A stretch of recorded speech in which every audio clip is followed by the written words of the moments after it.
Hi guys, ये आज का पहला सवाल करेंगे हम बैक ट्रैकिंग का। सवाल का नाम है टग ऑफ वॉर। तो क्या किया गया है, आपको एक एरे दिया गया है। ठीक है, एरे के एलिमेंट्स को दो सेट्स में बांटना है, दो सेट्स में डिवाइड करना है। और डिवाइड दो बहुत तरीके से हो सकते हैं, उनमें से वो वाला डिवीजन प्रिंट करना है जिसमें पहले एरे के एलिमेंट्स का सम और दूसरे एरे के एलिमेंट्स के सम के बीच का जो डिफरेंस है ना, वो मिनिमम है फॉर ऑल द डिविजन्स। दोबारा अपनी बात बोलता हूँ। बेसिक सवाल ये है कि एरे के एलिमेंट्स को दो सेट में बांटना है, या तो इधर रहेगा एलिमेंट या इधर रहेगा। और कोई भी एलिमेंट ऐसा नहीं होगा जो किसी भी सेट में नहीं जाएगा। सारे एलिमेंट्स किसी न किसी सेट में होंगे, ना कोई एलिमेंट दोनों सेट्स में जाएगा, या तो सेट 1 में जाएगा या सेट 2 में। तो सारे एलिमेंट्स कवर हो जाएंगे किसी ना किसी एक सेट में, और डुप्लीकेसी नहीं होगी। तो आपके उसे उनको डिवाइड करना है दो सेट्स के अंदर। अब सवाल के अंदर आगे कंस्ट्रेंट्स की बात करता हूँ। हमें उसमें से सिर्फ वो वाला डिवीजन प्रिंट करना है जिसमें सेट 1 के एलिमेंट्स का सम और सेट 2 के एलिमेंट्स के सम के बीच का गैप मिनिमम हो। एक और कंस्ट्रेंट है, सेट 1 के नंबर ऑफ एलिमेंट्स और सेट 2 के नंबर ऑफ एलिमेंट्स बराबर होने चाहिए, मतलब n/2 होने चाहिए। पर ऐसा हमेशा तो नहीं हो सकता। अगर 6 एलिमेंट्स थे ABCDEF, तो तुम इसमें भी 3 और इसमें भी 3 रख सकते हो। पर अगर 7 एलिमेंट्स होते ABDCFG, तो तुम एक में 3 रख पाओगे और एक में 4 रख पाओगे। मतलब या तो अगर वो इवन है तो दोनों सेट्स में बराबर नंबर ऑफ एलिमेंट्स रहेंगे, अगर ऑड है तो एक का गैप हो सकता है दोनों के नंबर ऑफ एलिमेंट्स में। तो क्या करना था, divide them in two sets such that the number of elements on both sides are equal, और at max there is a gap of one element. फिर क्या करना है, you have to print that division of sets in which the sum of elements of set 1, the gap between sum of elements of set 1 and the sum of elements of set 2 is minimum. ये आपको करना है। ठीक है, तो इसका सबसे simple part क्या है कि हम बैक ट्रैकिंग से बनाना स्टार्ट कर दें। सबसे सिंपल काम, ABCDEFG आपको मिला है, बैक ट्रैकिंग से स्टार्ट कर दो। ए के पास दो चॉइसेस हैं, ये आपका ABCD, या मैं इतने के लिए बात करता हूँ ABCD। तो सबसे पहले ए वाला लेवल के लिए, ए वाले लेवल के पास दो चॉइसेस हैं, मैं सेट 1 में जाऊँ, इधर सेट 1 इधर सेट 2 में जाऊँ। तो सेट 1 में अगर ये गया तो अभी आपका सेट 1 भी खाली है और सेट 2 भी खाली है। ठीक है, सेट 1 में गया तो सेट 1 के अंदर आपका ए आ गया, सेट 2 खाली है। सेट 2 में गया तो सेट 1 खाली है, सेट 2 में आ गया। ये लेवल बी को बिलोंग करता है। अब यहाँ बी अपनी चॉइस करेगा, बी ने अपनी चॉइस करी, बी ने अपनी चॉइस करी। Set 1 set 2 set 1 set 2 level belong करता है बी को, बी का लेवल है, ये ए का लेवल था। ठीक है, यहाँ ए लिखना छोड़ देता हूँ, ये ए का लेवल था। तो बी अगर सेट 1 में जाएगा तो सेट 1 में हो जाएगा ए कॉमा बी और सेट 2 ब्लैंक, और बी सेट 2 में जाएगा तो ए बी, बी सेट 1 में जाएगा तो बी ए, बी सेट 2 में जाएगा तो blank A B, so on and so forth. ऐसा सी और डी के लिए भी होगा। तो यहाँ पर आपके 16 डिविजन्स बन जाएंगे। लॉ बना ही लें, या फिर मैं ए बी, चलो डी तक की बात करता हूँ। अब ये सी का लेवल आ गया, फटाफट से बना देता हूँ, फिर आपको थोड़ा सब्र रखना होगा। तो सेट 1 में हो गया ABC, यहाँ ब्लैंक, सेट 1 में AB, इसमें C, A comma C B A, B comma C, B comma C A, B A comma C A comma B, blank A comma B comma C. और अब D के लिए ऐसे ऐसे आपके सेट्स बन जाएंगे। तो आपको उन सारे सेट्स में से, उन सारी डिवीजनों में से सिर्फ वही आपकी डिविजन्स रेलेवेंट हैं जिसमें दोनों सेट्स के अंदर बराबर नंबर ऑफ एलिमेंट हो, पहली बात तो। और दूसरी बात, वो सारे रेलेवेंट तो हो गए, उनमें से कौन से वाला प्रिंट करोगे जिसमें sum of elements of set 1 and sum of elements of set 2 के बीच का गैप मिनिमम। तो मैं बना ही लेता हूँ, थोड़ा साथ और चाहिए आपका। तो ABCD इस तरफ ब्लैंक, इसमें ABC इस तरफ D, ABDC, ABCD, ACDB, ACBD, इसमें ADBC और ABCD। अब बनने दीजिएगा, साथ चाहिए होगा आपका BCAD। ठीक है, अब ये इधर आया BDAC, और दूसरा ऑप्शन है BACD। इसके अंदर से CD एक तरफ, AB एक तरफ, और दूसरी जो कॉल है C एक तरफ, ABD एक तरफ, और यहाँ से DABC या ब्लैंक ABCD। अब इनमें से रेलेवेंट कौन से जिसमें दोनों तरफ बराबर हो? ये रेलेवेंट नहीं है, ये रेलेवेंट नहीं है, ये रेलेवेंट नहीं है, ये रेलेवेंट है, ये रेलेवेंट है, ये रेलेवेंट है, ये रेलेवेंट है, ये रेलेवेंट है, ये रेलेवेंट है, और कोई रेलिवेंट नहीं है, ये रेलिवेंट नहीं है, नहीं है रेलिवेंट, नहीं है रेलिवेंट, नहीं रेलिवेंट, क्योंकि इक्वल डिवीजन नहीं है, दोनों तरफ इक्वल डिवीजन नहीं है। अब इन रेलिवेंट वालों में से आपका कौन आंसर बनेगा? यहां पर आप करेंगे a plus B minus C plus D, यहां पर करेंगे a plus D minus B plus C, B plus C minus A plus D, B plus D minus A plus C plus D minus A plus B, सबका gap निकालेंगे, जिस वाले का gap minimum होगा वो वाला पार्टीशन प्रिंट होगा। ठीक है, ये इसका ब्रूट फोर्स तरीका है, ये सब ब्रूट फोर्स तरीका है, लेकिन इसमें हम कुछ ऑप्टिमाइजेशन कर सकते हैं। जैसे अगर हमें यहां पता लग गया था कि इसमें ऑलरेडी 2 एलिमेंट हो चुके हैं, हमें तीसरा एलिमेंट ऐड ही नहीं करना चाहिए था, यहां से आगे हमें ये वाला जनरेट ही नहीं करना चाहिए था। ठीक है, सोच के देखो ना, क्यों नहीं जनरेट करना चाहिए था? अरे भाई, पहले ही सेट 1 के अंदर अगर 2 बंदे हैं, सेट 1 में पहले ही अगर 2 बंदे हैं, तो वो तीसरा बंदा काहे ऐड कर रहा है खुद के अंदर? तो आपके पास दोनों चॉइस होंगी। अगर सेट 1 और सेट 2 दोनों का साइज n/2 से छोटा है तो सेट 1 में भी ऐड कर सकते हैं, सेट 2 में भी ऐड कर सकते हैं। अगर किसी भी सेट का साइज n/2 हो चुका है तो उसमें एडिशन से कुछ होने वाला नहीं है। जैसे यहाँ पर सेट 2 का साइज ऑलरेडी a भी हो चुका था, 2 हो चुके थे, अब सेट 2 में ऐड करके क्या जनरेट कर लोगे? वो तो ज्यादा हो जाएंगे, तो उधर कुछ भी जनरेशन नहीं होगा।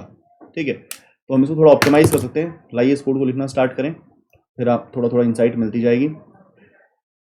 ये वेटेक्स क्या रिप्रेजेंट करता है? पहले लेवल पर एरे ऑफ 0 सॉल्व होगा, दूसरे लेवल पर एरे ऑफ 1, तीसरे लेवल पर एरे ऑफ 2 डिसाइड करेगा, सो ऑन एंड सो फोर्थ। ये सेट 1 है, सेट 1 में क्या ऐड हुआ है? ये सेट 2 है, और उसके बाद क्या है? सेट 1 और सेट 2 के बाद, सेट 1 और सेट 2 के बाद आपके पास sum of set 1 and sum of set 2, कि सेट 1 के एलिमेंट्स का सम कितना हो चुका है, सेट 2 के एलिमेंट्स का सम कितना हो चुका है, ये चीजें हैं।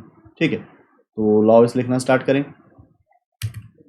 तो मेरे पास एरे ऑफ वेटेक्स आया, तो मैं देखो क्या लिख रहा हूँ, ध्यान से देखना कि मैं उसे सेट 1 में ऐड कर रहा हूँ। सेट 1 में ऐड करना, देखना वेटेक्स तो बढ़ाना ही है, अगले एलिमेंट का लेवल है अगला। सेट 1 यूं ही पास कर दिया, बढ़ाऊँ ऐड करूंगा दिखेगा आपको। सेट 2 यूं ही सम ऑफ सेट 1 बढ़ा दिया, सेट 1 में ऐड हुआ है तो एरे ऑफ वेटेक्स इसमें ऐड कर दिया, और सम ऑफ सेट 2 उतना ही रखा, सम ऑफ सेट 2 उतना ही रखा, उसमें थोड़ी ऐड हुआ है। तो यहां इससे पहले मुझे सेट 1 वाली एरे लिस्ट में ऐड करना चाहिए किसको? एरे ऑफ वेटेक्स को, और वापस आते हुए रिमूव कर देना चाहिए। बैक ट्रैकिंग में आपको वापस आते हुए, अगर आपने ऊपर जाते हुए सेट 1 के अंदर 10 ऐड किया था तो वापस आते हुए ब्लैंक कर लो खुद को, वो करना जरूरी होता है। वो मैं क्यों दिखा दूं, ये देखो ना, जब तुम इस तरफ बढ़े थे तुमने ब्लैंक सेट में ए ऐड करके ऊपर ए ब्लैंक बना लिया था, वापस आते हुए ब्लैंक ब्लैंक हो जाओ, क्योंकि इधर जाना है तो अब सेट 2 में ब्लैंक ए पास करना है, तो आपको सेट ए 1 को ब्लैंक करना नेसेसरी है। इधर जाते हुए सेट 1 में एडिशन किया था तो ब्लैंक ब्लैंक से ए ब्लैंक बन गया था, तो वापस आते हुए ब्लैंक ब्लैंक होना जरूरी है, क्योंकि इधर जाते हुए आपको सेट 1 को ब्लैंक पास करना और सेट 2 में ए पास करना है। तो जो वापस आने वाली लाइन होती है वो नीचे होती है, तो सेट 1 में से आखिरी एलिमेंट को रिमूव कर लिया जाए। ठीक है, ऐसा ही सेट 2 के लिए भी होगा, ऐसा ही हम सेट 2 के लिए भी करेंगे। दूसरी कॉल है कि सेट 2 कह रहा भाई सेट 1 में नहीं, दूसरी ऑप्शन मेरे में है कि मुझ में ऐड कर लो, तो इस केस में जो सम बढ़ेगा वो भी सेट 2 का ही सम बढ़ेगा, सेट 1 का सम थोड़े बढ़ेगा, क्योंकि एडिशन ही सेट 2 में हुआ है। अच्छा, अब मैं जो थोड़ी ऑप्टिमाइजेशन करूंगा जो मैंने मेरे डायग्राम में नहीं दिखाई थी, वो ये है कि ये एडिशन तभी पॉसिबल है जब सेट 1 का साइज छोटा है एरे डॉट लेंथ बाय 2 से। ये पूरी तरह से ठीक नहीं है, इसको ऑप्टिमाइज करेंगे अभी। ये पूरी तरह से ठीक नहीं है, ये इवन के लिए तो ठीक है, ऑड के लिए गलत है। ये ऑड के लिए क्या चाहिए होगा वो बता दूंगा अभी। सेट 2 का साइज छोटा है एरे डॉट लेंथ बाय 2 से, तो एडिशन हो सकता है। ये इवन के लिए ही ठीक है, इवन के लिए तो ठीक है ना। ये इवन के लिए 6 अगर होता तो 3 3 कि 3 से साइज छोटा होना चाहिए, 3 से साइज छोटा होना चाहिए। 7 होता तो एक सेट 4 का हो सकता है, तो उसमें हम पता है क्या लिखेंगे कि पॉसिबिलिटी है कि 4 तक का साइज जा सकता है, दोनों सेट का साइज, दोनों में से एक का। सेट 1 भी 4 तक जा सकता है, उसमें पे सेट 2 3 से ऊपर नहीं जाएगा, और सेट 2 भी 4 तक जा सकता है, उस टाइम पे सेट 1 4 तक नहीं जाएगा, लेकिन दोनों इंडिविजुअली 4 तक जा सकते हैं, और फिर दूसरे वाला उस टाइम पे 3 तक ही रह जाएगा। तो ऑड के केस में ये वाला जो चेकर ऑड इवन दोनों को हैंडल करता है। कैसे? अगर एरे की लेंथ 6 होती तो ये 6 + 1 7/2, तो ये बेसिकली 3 से लेस ही चेक करवा रहा है। दोबारा बोलता हूँ अपनी बात, इवन को कैसे हैंडल कर रहा है। इवन के केस में, अरे रे रे रे इतनी मोटा पेन, तेरी बग गया भैया ये तो। अगर साइज 6 होता, अब कतई थिन हो गया, साइज 6 होता तो दोनों तरफ 3 3 की लिमिट लगनी चाहिए। मैंने क्या लिखा? लेंथ +1/2, 7/2 तो 3 ही होता है, तो ये असल में 6 के लिए यही चेक कर रहा है कि 3 से छोटा साइज होना चाहिए, जो कि करेक्ट है, तभी हम ऐड कर सकते हैं। अब अगर ऑड होता 7, तो मैं क्या चेक कर रहा हूँ, 7 + 1/2, ये 8 है, 8 का हाफ होता 4, तो ये चेक कर रहा है कि 4 से साइज छोटा होना चाहिए एडिशन के लिए। बिल्कुल सही बात। अगर 4 से साइज छोटा तो एडिशन कर सकते हैं, क्योंकि 4 साइज अलाउड है। अगर साइज 3 भी है ना, ऑड के केस में साइज एक सेट का 3 भी है, तो भी एडिशन अलाउड है, क्योंकि 4 का साइज तो एक सेट का हो सकता है। ठीक है, ऐसे करते करते तुम बेस केस में आओगे। अब विडेक्स तुम्हारा array.length के बराबर हो जाएगा कि सबके फैसले हो चुके। अगर मेरे को सारी पार्टीशन प्रिंट करनी होती तो मैं यहाँ कर देता, ठीक है, लेकिन मुझे सारी नहीं करनी। मुझे तो करना है वो वाला सेट प्रिंट, वो वाला सेट का सेपरेशन प्रिंट करना है जिसके अंदर दोनों का गैप मिनिमम होगा। तो देखो मैं क्या निकाल रहा हूँ, डेल्टा। डेल्टा इज, एक तो एब्सोल्यूट वैल्यू यूज करेंगे हम कंपैरिजन के लिए, मैथ.एब्सोल्यूट दोनों सेटों के सम का डिफरेंस निकाल लो, sum of set 1 minus sum of set 2।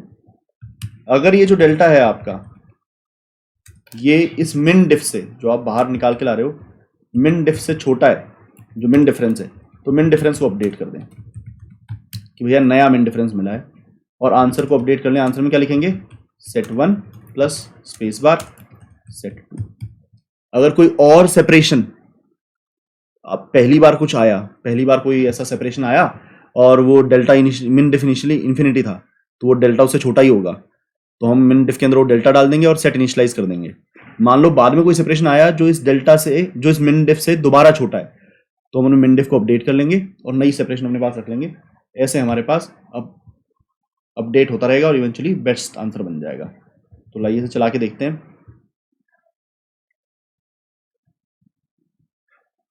कोई कंपाइल टाइम एरर होगी तो मिल जाएगी, जो कि बिल्कुल मिल गई हमें। Array index out of bound कौन सी लाइन पर आई है ये, ओके मुझे लाइन चाहिए, लाइन नंबर 40 के ऊपर, लाइन नंबर 40 के ऊपर। हाँ जी बिल्कुल गलती है, मैं सेट 1 के साइज के हिसाब से रिमूवल कर रहा हूँ, सेट 2 के साइज के हिसाब से रिमूवल होना चाहिए। सेट 2 में रिमूवल हो रहा है, सेट 1 के साइज के हिसाब से हो रहा है। तो अभी ये ठीक लग रहा है, लाइए इसे सबमिट दें। करेक्ट आंसर है। तो उम्मीद करता हूँ आपको समझ में आया होगा, उम्मीद करता हूँ मज़ा आया होगा।